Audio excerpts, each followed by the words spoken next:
One technique that you might start to include in your self practice, and not just on a yoga mat or on a meditation cushion, but in your daily life, is the technique of mudra. Now, a mudra oftentimes gets referred to as or is thought of as a simple hand gesture. And although a hand gesture is a type of mudra, there's different types of mudras, and it's more than just a hand gesture. And even though the word mudra can be literally translated as the word gesture, it can also be translated as attitude, and more specifically, a psychic attitude. And so these gestures that we use, or these mudras, are facilitating a specific psychic attitude.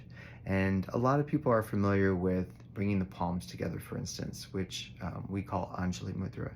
And we know that we see them in different wisdom traditions, we see them in different cultures, we see them in Western culture, and we're often, if not always, putting our palms together in front of the chest to give gratitude, to give thanks. It's a way to signify reverence.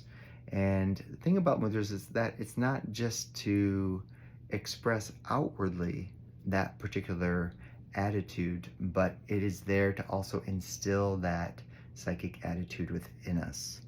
And so the mudra that I've been working with lately is Hakini mudra. And it's simple, but I've found it to be very effective and powerful. And all you're doing is placing the fingertips together. And that's it. You can let your arms rest on an armchair if you're sitting on a chair, your legs if you're sitting in a cross-legged seated position.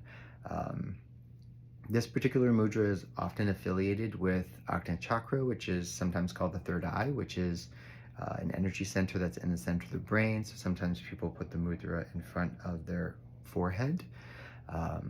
The name Hakini is also in reference to a goddess, and the word itself can sometimes be translated as power to rule.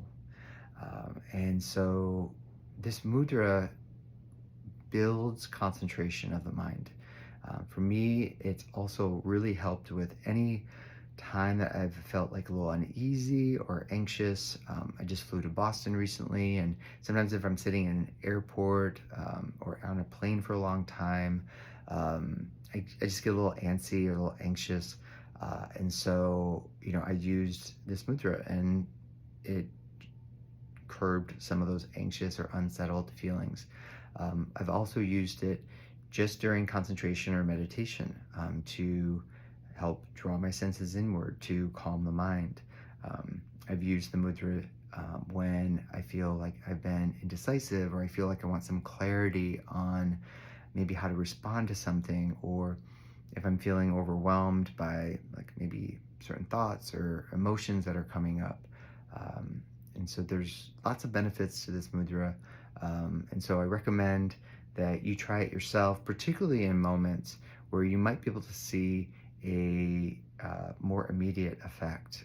If you're feeling a little anxious or uneasy, if you're feeling a little overwhelmed, if you want to gain some clarity around something, give it a shot and see how it goes.